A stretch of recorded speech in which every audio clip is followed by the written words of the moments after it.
할렐루야. 우리 함께 자고 축복하시겠습니다. 사랑하고 축복합니다. 말씀 은혜 받읍시다.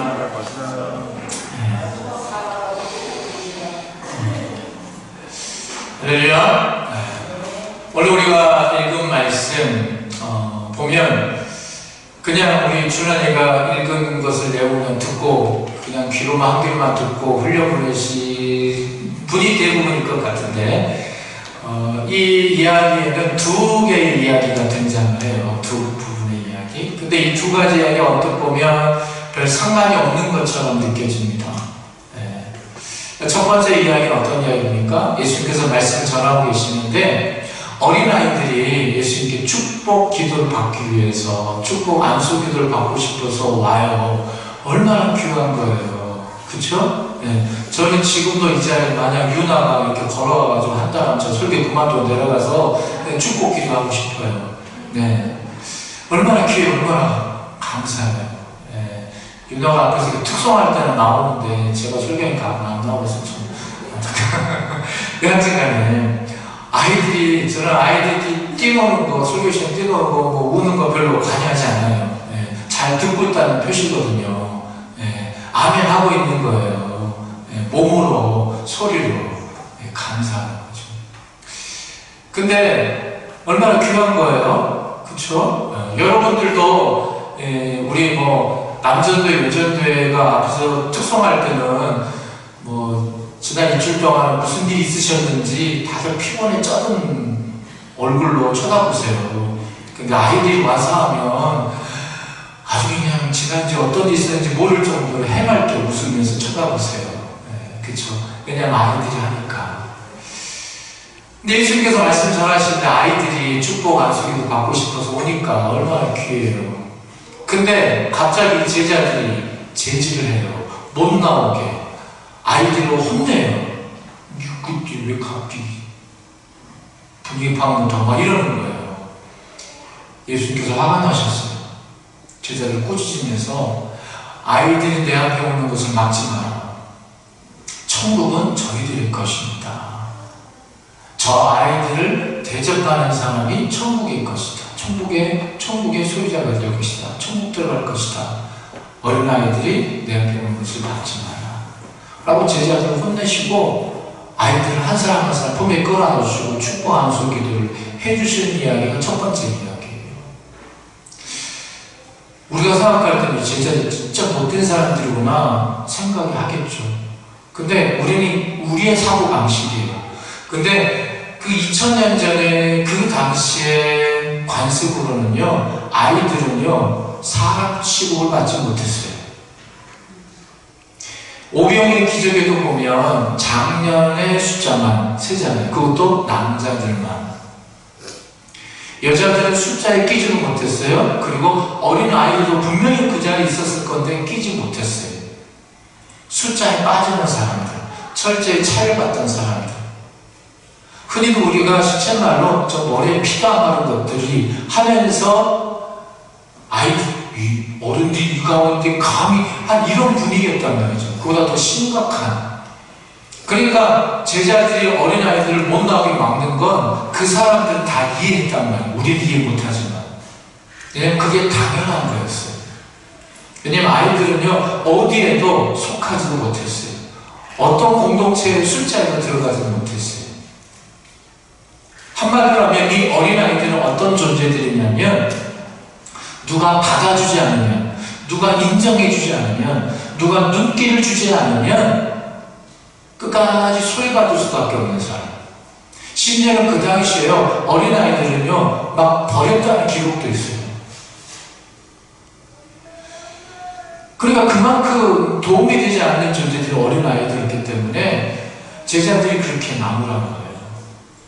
근데 예수님께서 그런 제자들을 나무라시면서 꾸지람하시면서 이 어린아이와 같지 않으면 결단코 하늘나라에 들어가지 못한다라는 말씀 하셨어요. 그 말씀 무슨 뜻입니까? 아무런 자격도 없고 아무런 내가 천국에 들어갈 자격이 없다라고 말하는 사람들, 누가 받아주지 않으면, 누가 끼워주지 못하면 어느 곳에 들어가지 못하는 연약한 사람들, 그런 심령이 가난한 사람들, 그 사람들에게 천국은 열려있다라는 것입니다. 그러면서 오늘 15절 말씀 보시면, 여러분 15절 말씀 함께 보시죠. 15절 말씀 보면 이거에 대해서 예수님께서 동일하게 또 뭐라고 하십니까? 그렇지만 결단코 들어가지 못하리라. 뭐라고요? 결단코 들어가지 못하리라. 하나님의 나라를 어린아이 같이 받들지 않는 자는 결코 그곳에 들어가지 못하리라. 여러분, 천국 문은 좁을까요? 넓을까요? 넓어요. 우리가 생각하는 것 이상으로 넓어요. 제가 전에도 말씀드렸죠. 우리 천국 가면요, 놀래요. 천국 들어가는 순간부터 놀래요. 왜요? 너 왜 왔어? 이렇게 하면서. 너 어떻게 왔어? 그 사람도, 야, 니도 왔어? 이렇게 하면서 놀래요. 우리는 생각하는 것만큼 천국은 넓어요. 그런데 결단코 못 들어가는 경우가 있다는 거예요. 오늘 예수님 말씀에 근거하면. 어떤 자들? 어린아이의 마음 같지 않아요. 그러면서 여러분, 우리가 어떤 자가 천국에 못 들어가는 것일까라는 궁금증이 생기잖아요. 그쵸? 궁금해야 되는데, 해야지 설교가 치는데 궁금하잖아요. 그러면서 이 두 번째 이야기가 등장하는 거예요. 두 번째 이야기. 여러분 보십시오. 17절에 예수님께서 길에 나가실 때 한 사람이 달려와서 꿇어 앉아 붙자오되 선한 선생님이여, 내가 무엇을 하여야 영생을 얻으리까? 앞에 이야기하고 변주어서 얘기하면 이런 뜻이에요. 선생님, 제가 무엇을 하여야 천국에 들어갈 수 있습니까? 라는 질문이 되는 거예요. 여러분, 공관복음이라는 게 있어요. 관은 돌관자를 써요. 네. 공은 뭐예요? 함께 본다라는 뜻이에요. 이 동일한 사건을 함께 보는 복음, 그래서 공관복음이거든요. 우리 마가복음 보고 있잖아요. 이 마가복음에는 여기는 한 사람이라고 나와 있지만, 공관복음 다른 마태복음에서는 똑같은 이 사건 이야기에서 등장하는 이 한 사람을 뭐라고 하냐면 부자 청년이라고 이야기를 해요. 여러분, 부자 청년이 예수님께 찾아와가지고요, 제가 어떻게 해야 천국을 갈 수 있습니까? 라고 묻는 거예요. 여러분, 부자 청년이에요. 부럽죠? 왜 부러워요? 부자니까. 근데 게다가 뭐예요? 젊어요. 흔히들 영앤 리치라고 하나요? 젊은데 부자예요. 우리 인생의 고민이 거기 있지 않습니까? 난 부자가 아니어서 부자가 되어서 열심히 젊을 때 돈 벌어요. 그래서 돈 어느 정도 번 것 같아요. 애들도 십자가 다 버는 것 같아요. 근데 그때는 뭐예요? 나는 늙었어요. 거기에 우리 인생의 고민이 있지 않겠습니까? 근데 이 사람은 부자 청년이에요. 얼마나 대단해요.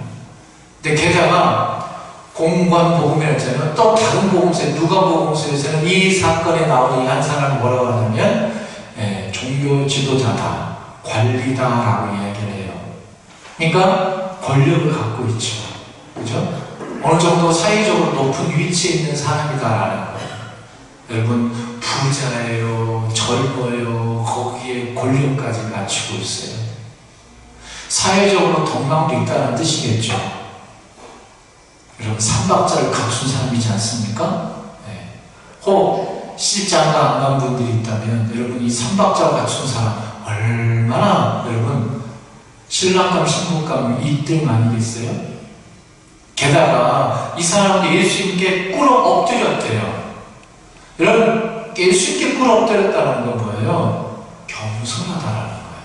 겸손하다. 여러분, 성품이 겸손하기까지 해요. 멋지죠? 네. 저는 이걸 보면서 참 부럽기도 하면서 질투도 나기도 하더라고요. 네. 나는 그 중 하나 더 있나 생각해보면. 근데 게다가 플러스 뭐예요? 이 사람이 와서 예수님께 뭘 청해요? 어떻게 돈을 더 잘 벌 수 있겠습니까가 아니라 어떻게 해야 제가 천국 가겠습니까? 어떻게 해야 제가 영생을 얻을 수 있겠습니까? 라고 묻는 거예요.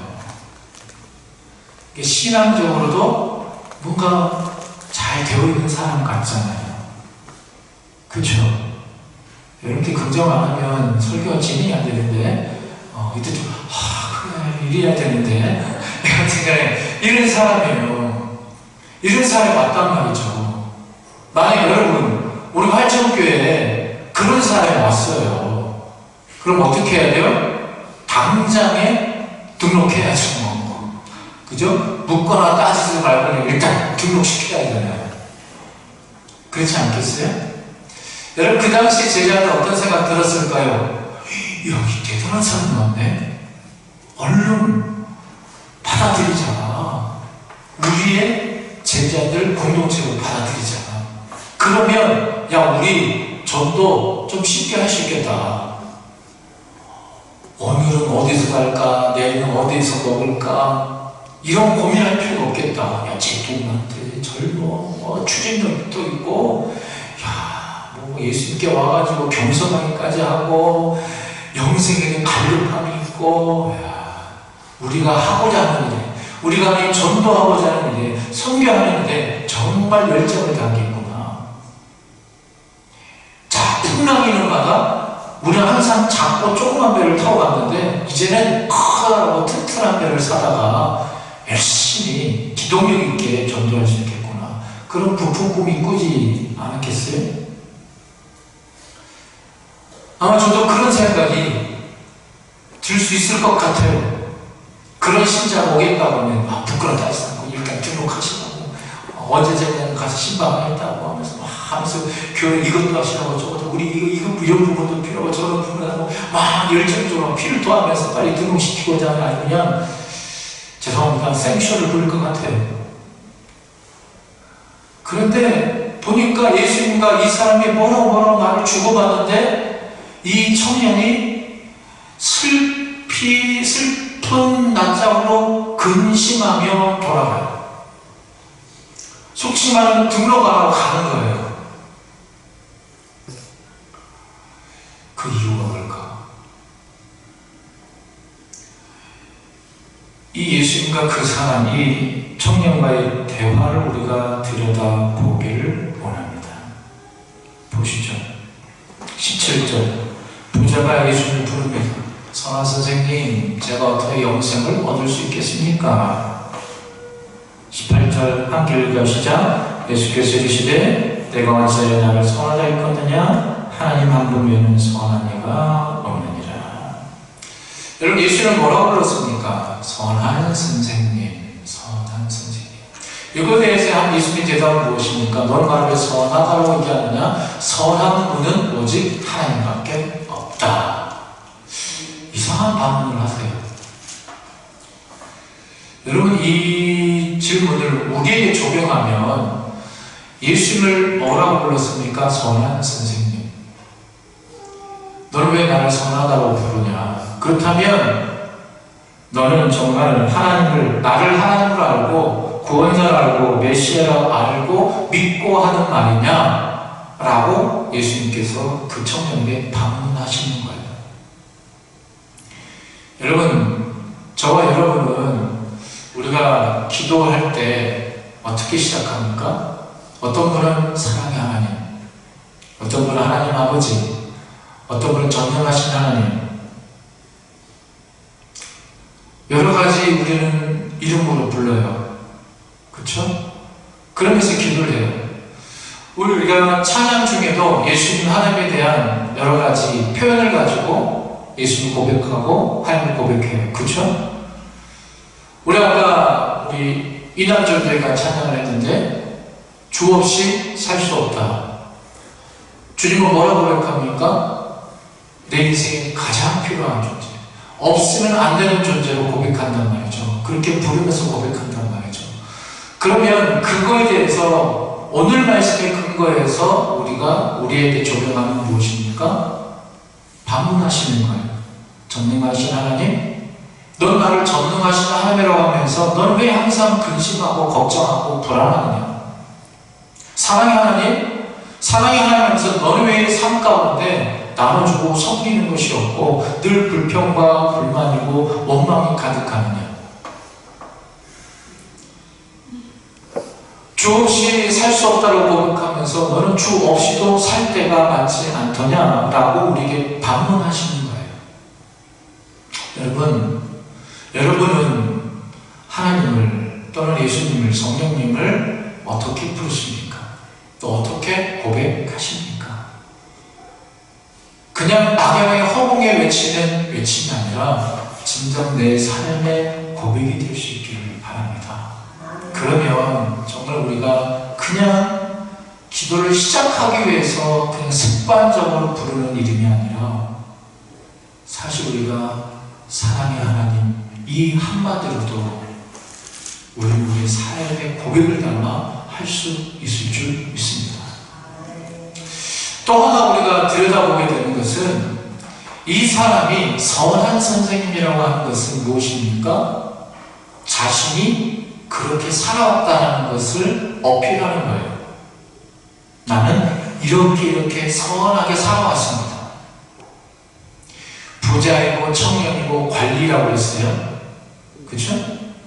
그렇게 살아가면서 부자이면서 청년이지만 저는 거만하게 살지 않았습니다. 겸손하게 살았습니다. 누구보다 열심히 살아왔습니다. 그렇게 선하게 살아왔음을 주님한테 어필하는 거예요. 선한 하나님 앞에 자신의 선함을 드러내기 위해서 인정받고 싶어서 그렇게 나온 것입니다. 여러분, 앞서 제가 어린아이에 관한 이야기를 했습니다. 어린아이는 누가 받아주지 않으면 자신이 가진 어떤 것으로도 인정받을 수 없는 존재가 어린아이라고 했어요. 그렇습니다. 이 두 번째 이야기에 비추어서 우리가 생각해보면 전체적으로 볼 때 무엇입니까? 자신의 선함으로 자신의 어떤 자격을 내세워서 주님 앞에 서는 자들, 천국문에 들어가려고 하는 자들은 그 천국문이 닫힌다라는 것입니다. 여러분, 그리고 이어서 예수님께서 계명을 말씀해 주시죠. 19절 말씀 무엇입니까? 함께 읽을까요? 시작. 내가 계명을 하나니 살인하지 말라, 단언하지 말라, 도둑질하지 말라, 거짓증을 하지 말라, 소변 빼앗지 말라, 내 부모를 공경하라 하였느니라. 10계명의 말씀을 하셨습니다. 율법을 얘기하신 거예요. 그랬더니 이 부자 청년이 뭐라 합니까? 그 예수님의 10계명을 일깨워주는 그 이야기를 듣고 이 사람은 아이쿠 잘됐다. 그러면서 자신감 있게 얘기해요. 뭐라고요? 저는 그것을 어려서부터 잘 지켰습니다. 주님, 그거요? 어려서부터 잘 지켰습니다. 라고 얘기합니다. 여러분, 재수없다고 생각하지 마시고요. 여러분, 저는 이 부자 청년을 보면서 저하고 견주어서 생각을 해보게 돼요. 여러분, 예수님께 나올 때 그 사람은 그것을 잘 지키고 살아왔다는 것을 물론 어필하기 위해서 예수님께 나왔지만 어필하면서 예수님께 뭐예요? 제가 어떻게 천국 가겠습니까? 라고 예수님께 질문하는 거잖아요. 그러면서 제 자신을 돌아보는 거예요. 나는 이 부자 청년처럼이라도 살고 예수님께 구하는가라는 생각을 해보는 거죠. 근데 우리는 어때요? 그렇게 사지도 않고 살려고 노력하지도 않고 예수님께 복을 구할 때가 얼마나 많은지 몰라요. 여러분은 어떤지 모르지만 저는 그런 것 같아요. 여러분, 살인하지 말라. 여러분, 마음으로 생각으로 하는 것도 살인이고 미워하는 것이라고 말씀하셨잖아요. 그렇지 않습니까? 남을 속여서 빼앗지 마라. 이웃의 것을 탐내지 마라. 제 이웃의 것들이 얼마나 탐할 것들이 얼마나 많은지 몰라요. 그런 유혹에 쉽게 넘어가면서, 그러면서도 뭐예요? 여전히 하나님 저에게 복 주십시오 라고 말합니다. 이 부자 청년봐도 못한, 여러분, 우리가 하는 말씀을 붙들고 잘 사는 은혜가 있길 바랍니다. 그거 쫓아가지 않고 계속 제게 복 주십시오, 우리 자녀를 축복해 주십시오, 이건 뭔가 안 맞지 않을까요? 여러분, 그렇게 사는 것이 복입니다. 말씀대로 사는 것이 복입니다. 내 삶 가운데 갑자기 뭐가 쭉 떨어지는 것, 이 문제가 해결되는 것, 이것이 복이 아니고요. 아니, 그것만이 복이 아니고 내가 말씀대로 살아내는 것, 이것이 복인 줄 믿습니다. 특별히 이 사람은 무엇입니까? 나는 어려서부터 지켜왔다. 이 말은 뭐예요? 어려서부터 교육받았다는 거예요. 그래서 여러분, 여기에 계신 우리 다음 세대들, 우리 자녀들요, 이미 복 받았어요. 어려서부터 말씀 듣고 있잖아요. 지금 어려서부터 말씀을 듣지 못하고 자라는 세대가 얼마나 많습니까? 그러니까 내가 지금 예배자에 있다는 어려서부터, 이 가운데는요, 어려서부터 신앙생활 하신 분도 계시겠지만 늙음하게 시집자가 간 이후에 신앙생활 하신 분도 분명히 있을 거예요. 제가 권사님도 그래요.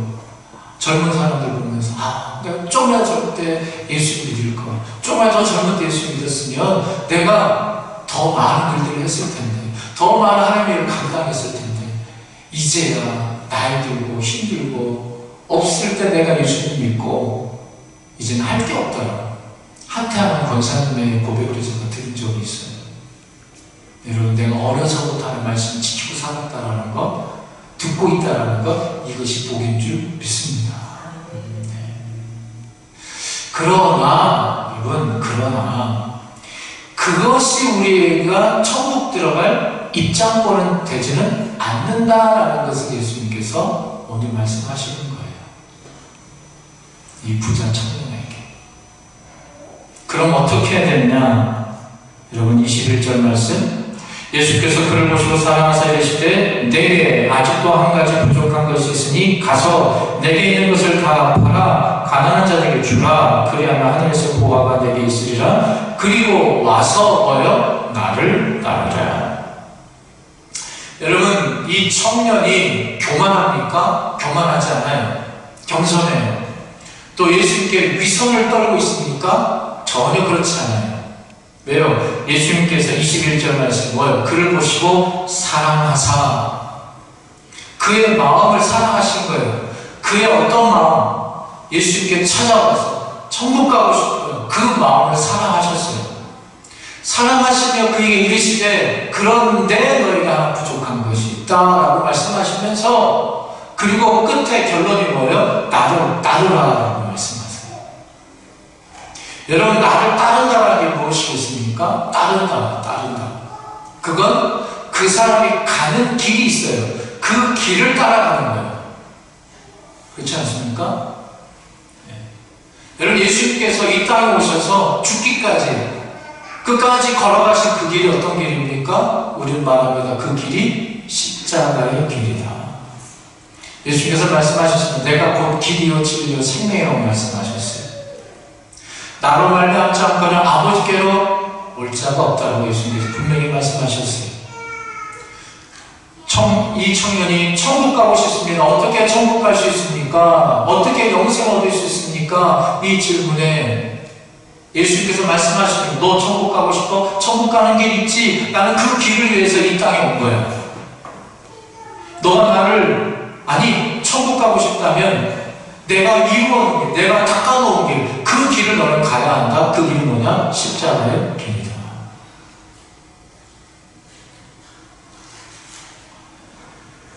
여러분, 십자가의 길.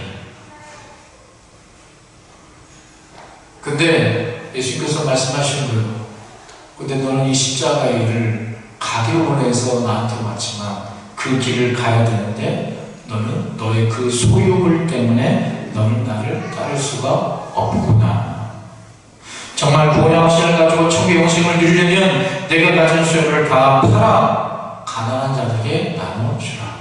내가 가진 소유를 팔아 가난한 자에게 나눠주라. 아마 이 가운데도 이 말씀에 오늘 청년처럼 혹시 슬프게 근심을 띠고 돌아가는 자가 있을까봐 두렵습니다. 걱정이 됩니다. 왜냐하면 저도 처음에 이 말씀 앞에 근심했거든요. 하나님, 저 있는 거 하나도 없는데요. 제 명예를 대는 뭐 집이 있어요, 땅이 있어요, 뭐가 있어요? 아무것도 없어요. 사투리로, 전라도 사투리로 포도옷이 살고 있어요. 가까스로 버텨내고 있는데 뭘 팔아서 가난지 나눠줘야 하십니까? 그건 있는 사람한테 얘기하십시오. 한번 퍼뜩 떠오르는 게 뭐냐면 삭개오 이야기예요. 여러분, 삭개오는 대단한 부자입니다. 세리 중에 세리예요. 여러분, 그 피라미드 아시죠? 피라미드 맨 위에 등급이 뭔지 아십니까? 다이아몬드예요. 제가 피라미드 빠진 사람 아닙니다. 근데 다이아몬드 등급이에요. 이게 올라간 사람은 대단한 사람이에요. 엄청난 부를 끌어모은 사람이거든요. 정점 있는 사람이에요. 그게 삭개오예요. 근데 예수님은 삭개오에게 그런 말씀 안 하셨어요. 너가 갖고 있는 것을 팔아서 가난한 사람 나눠주라고 말씀 안 하셨어요. 근데 이 부자 청년에게만 말씀하시는 거예요. 근데 삭개오는, 삭개오 이야기 기억하십니까? 예수께서 그 얘기 안 하시고 삭개오가 내려오라, 내가 오늘 내 집에 유하여야겠다. 그 말씀 한마디 삭개오는 기쁜 마음대로 예수님 모시고 집에 들어가서 극진히 대접을 했어요. 대접 받으시고 난 후에 그 예수님 앞에 삭개오가 꿇어 엎드려 뭐라 합니까? 제가 갖고 있는 재산의 절반을 내가 가난한 자들에게 나눠주겠습니다. 제가 호구로 거짓으로나 사기쳐서 빼앗건 있으면 제가 2배, 4배로 갚겠습니다. 예수님께서 하시기지도 않으신 일을 그가 했단 말이에요. 여러분, 그 삭개오 이야기를 들여다보면 이 부자 청년, 왜 이 부자 청년에게는 직설적으로 말씀하시고 삭개오에게는 말씀도 꺼내지 않으셨는데 우리가 이렇게 비교가 되잖아요. 그러면서 그 말씀을 비교하다 보니까 저의 슬픈 근심이 사라지기 시작하는 거예요. 여러분, 삭개오는요, 예수님 만나고 예수님 말씀이 자신에게 확 꽂히고 그러면서 깨달은 거예요. 뭘? 내가 가지고 있는 것, 그거 붙들고 살아서는 안 되겠구나. 이것이 나의 삶을 안정시켜준다고 생각했어요. 이것이 나의 삶을 지탱해준다고 생각했어요. 이것을 붙들어야만 나는 살 수 있다고 생각했던 존재가 삭개오예요. 근데 예수님 앞에 그것이 무너진 거예요. 그거 붙들고 그것 의지해서는 안 되겠구나. 저는 늘 이렇게 설교 준비하고 우리 기사에 서면서 특히 앞서 우리 찬양 하시는 분들은 찬양을 들으면 참 뜨끔뜨끔할 때가 있어요. 하나님이 왜 말씀하고 이렇게 딱 맞는 말씀하고 이 찬양을 듣게 하시는가. 주 없이 살 수 없네. 주 없이 살 수 없나라고 하면서도 여전히 주 없이도 살 수 있겠네 라는 고백. 왜? 이 돈만 있으면, 이 건강만 있으면, 이 권력만 있으면 나는 살 수 있겠구나. 이것만 붙들고 있으면 살 수 있겠구나. 여러분, 평균대 위에서 공연을 이렇게 연기를 하면 체조 선수의 연기를 보신 적이 있으시죠? 평균대가 꽤 높더라고요.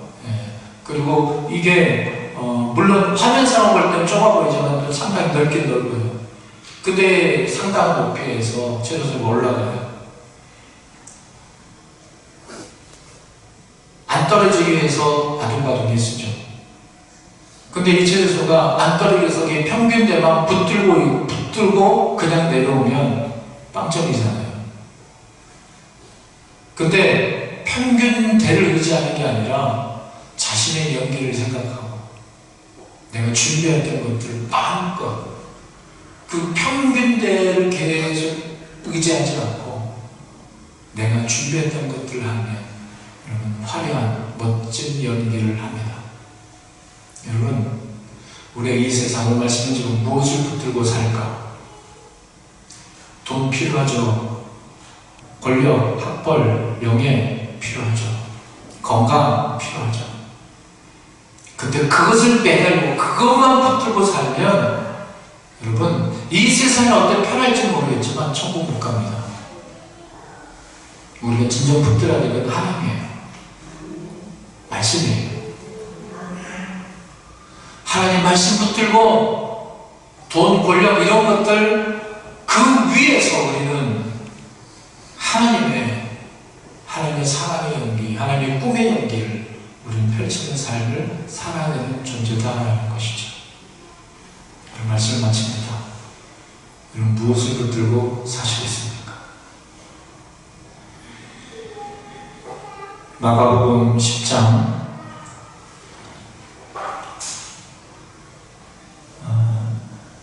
29절부터 31절까지 말씀을 우리 함께 읽을까요? 시작. 예수께서 이르시되 내가 진실로 너희에게 이르노니 나와 복음을 위하여 집이나 형제나 자매나 어머니나 아버지나 자식이나 전토를 벌인 자는 현세에 있어 집과 형제와 자매와 어머니와 자식과 전토를 100배나 받되 박해를 겸하여 받고 내세 영생을 받지 못할 자가 없느니라.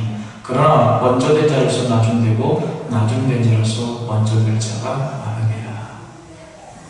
여러분, 세상을 붙들 것인가 하나님을 붙들 것인가? 하나님을 붙들면 하나님만 붙들고 살면 손해보는 것 같아요. 죽을 것 같아요. 근데 살아요.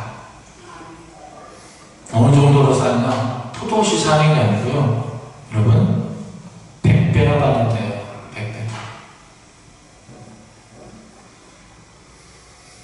저도 돌아보면 짧지만 이 목회 여정을 제가 부목사 생활을 시작해서 돌아보면 내가 어떻게 살아왔는지 아무것도 없는 것 같은데 하나님께서 때마다 정말 엘리야를 먹이시고 입히시고 하시듯이 하셨던 것들을 기억해. 돌아보면 정말 내가 가진 것들에 비하면 100배를 얻었던 것 같더라고요. 100배 그 이상 얻었더라고요. 여러분, 이 한 주간도 무엇을 붙들고 사시겠습니까?